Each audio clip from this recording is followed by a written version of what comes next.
a presentar una colaboración del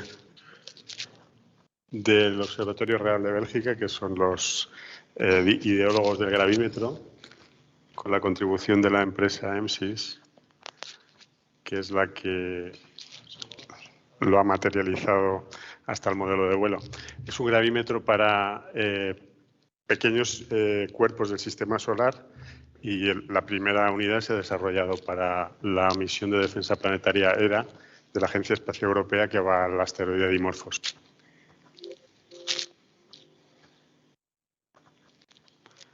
El índice de la presentación es este. Hay una pequeña presentación de la misión, luego los requerimientos del gravímetro, cómo lo diseñamos, los resultados y el instrumento final. Bien, la misión la contó ayer muy bien Michael Kuipers. Es una misión de defensa planetaria de la Agencia Espacial Europea, va al asteroide Dimorphos, sobre el que ya ha impactado una nave de la NASA, que es la misión DART, y el objetivo de ERA pues, es estudiar Dimorphos varios años después de ese impacto.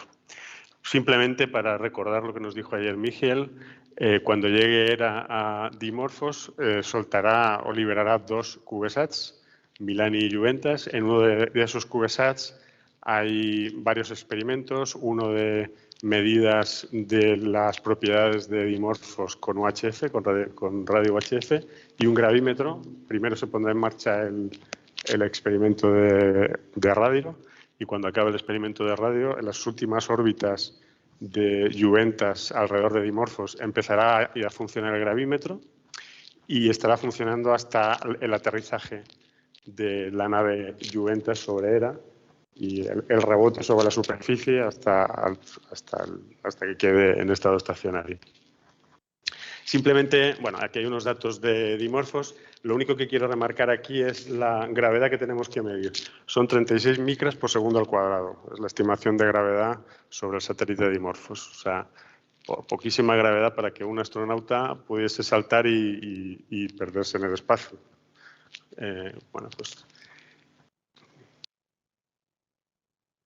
Pues los requerimientos del gravímetro es caber dentro del CubeSat Juventas en como máximo una unidad, en un espacio de 10 por 10 centímetros, ser capaz de aguantar un viaje hasta Dimorphos, el lanzamiento, un viaje de 2 años desde el lanzamiento hasta Dimorphos y, sobre todo, ser capaz de medir la gravedad con una precisión del 1%, 36 micras por segundo al cuadrado, y soportar una temperatura desde menos 35 grados centígrados a 55 grados centígrados. Básicamente eran las especificaciones del gravímetro. Aquí hay un esquema del Juventas. Por ahí está el radar de UHF que empezará a funcionar primero. Sí, aquí. Hundido, sí, ahí. Aquí está el radar, aquí está el gravímetro. Inicialmente estimamos un gravímetro de 3 ejes para medir la gravedad en 3 ejes, pero luego los científicos llegaron a la conclusión, lo dicen por al revés, que utilizando únicamente 2 ejes se puede estimar la gravedad. El principio de funcionamiento del gravímetro es una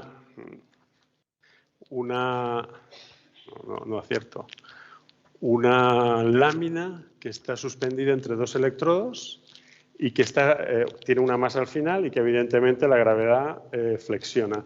La lámina está rotando, tiene aquí un motor y está dando vueltas, y midiendo el desplazamiento de esta lámina con respecto a 2 electrodos, y eso se hace midiendo la capacidad diferencial que hay entre la lámina y los 2 electrodos, es posible ver la deflexión de la lámina y hacer una correlación con la gravedad.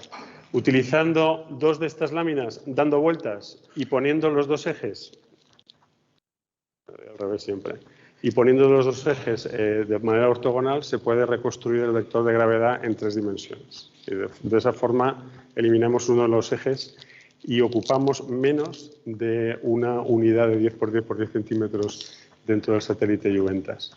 Bien, pues aquí el diseño del gravímetro involucró hacer un estudio de elementos finitos, de cuánto se deflecta esa lámina con esa masa al final sometida a la gravedad, una vez deflectada la lámina, qué capacidad diferencial resulta entre los electrodos y la lámina. Y no me voy a entretener con esto, simplemente para que veáis de lo que estamos hablando. Al final acabamos con una lámina de 44 centímetros, con una masa final, 44 milímetros, con una masa final de 6,3 milímetros de diámetro. La lámina es de cobre berilio por temas de expansión térmica, recubierta de oro para que no se oxide. La masa final es de tungsteno porque es lo que podíamos comprar y lo que más pesa. Y hay dos electrodos aquí, los electrodos están separados. Los electrodos están separados 350 micras. La lámina mide 75 micras de grosor y va metida entre los dos electrodos. Y estos son los electrodos, esta es la masa final. Aquí se deflecta la lámina. Al final del sistema final, si lo miramos, casi caben 3 folios y la lámina sería uno de los folios que está por en medio. Para que veáis lo que al final las magnitudes eléctricas que estamos midiendo, la capacidad que tiene la lámina con respecto a los dos electrodos, para los que seáis más, bueno, me imagino que todos habéis trabajado con esto, es de 4 picofaradios y la máxima diferencia en capacidades que resulta es de 14 femtofaradios. El primer informe que hicimos para la Agencia Espacial Europea tuvimos que ir poniendo esto en unidades en potencias de 10. Porque, claro, si queremos medir esta capacidad diferencial con una precisión del 1%, para medir 1% de gravedad, bajamos a los atofaradios. Entonces íbamos, en lugar, nos preguntaban qué eran estas Fs y estas As delante de las unidades y tuvimos que ir poniendo 10 a la menos 12, 10 a la menos 15. Nosotros habíamos trabajado con magnitudes de un orden de magnitud más pequeñas que esto anteriormente, pero yo la primera vez que vi estos números yo decía, esto no se puede hacer, no se pueden medir atofaradios de capacidad. Pero bueno, nos pusimos a investigar y llegamos a la conclusión de que sí que se podían medir. Aquí tenemos, bueno, el circuito electrónico, no me voy a entretener, hay un oscilador con el que atacamos los dos electrodos y medimos una diferencia de frecuencia cuando los electrodos varían. Es una frecuencia muy baja, tenemos ganancias grandísimas, ganancias de varios millones entre las varias etapas de amplificación y al final esta oscilación la convertimos en una variación de frecuencia, en una variación de frecuencia que medimos con un microprocesador aquí. Todo esto hecho con componentes, en principio con una selección de codes que cualificamos para la misión de espacio profundo. Simplemente esto para que veáis la variación de la capacidad con respecto a la gravedad. Si la gravedad varía la capacidad, varía la deflexión y varía la capacidad, y demostramos que la variación era lineal de gravedad con deflexión de las láminas, bueno, no con deflexión de láminas, pero sí con variación de capacidad, con lo cual fuimos capaces de hacer una correlación, ayudados por los científicos del ROV, entre la variación de gravedad y las diferencias de capacidad, con lo cual podíamos medir capacidad. Y ya os muestro algunas fotos del instrumento final. Aquí se ve muy grande.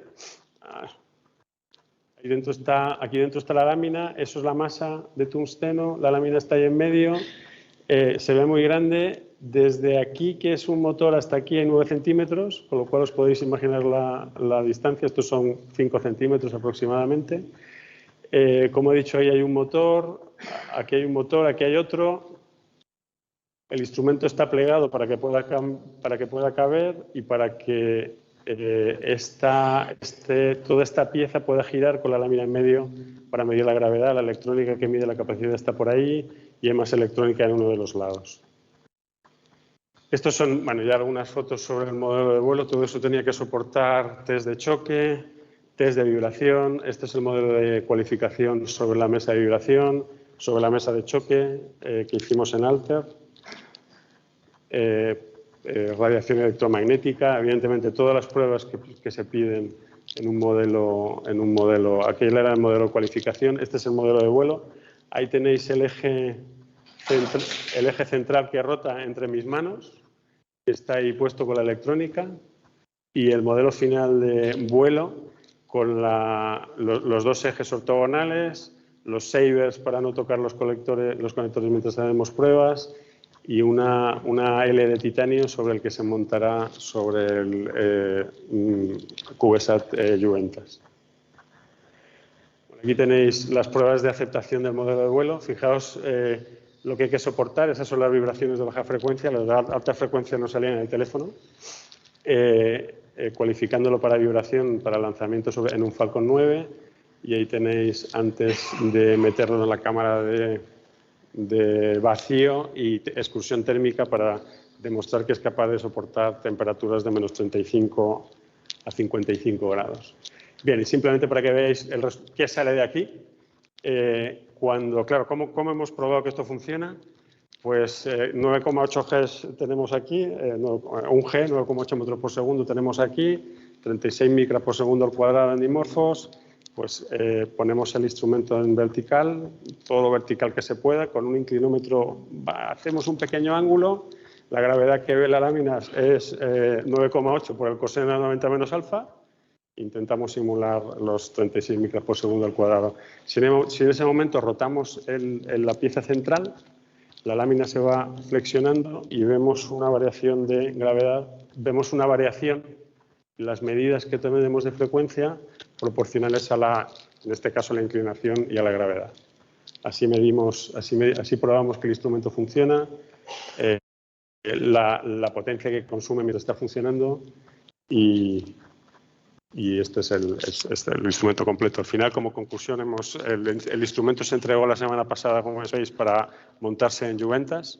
Conseguimos cualificarlo, pasar todas las pruebas para el modelo de ingeniería y para el modelo de vuelo y probar que es capaz de medir la gravedad que existe en dimorfos. Y eso es todo. Muchas gracias por vuestra atención.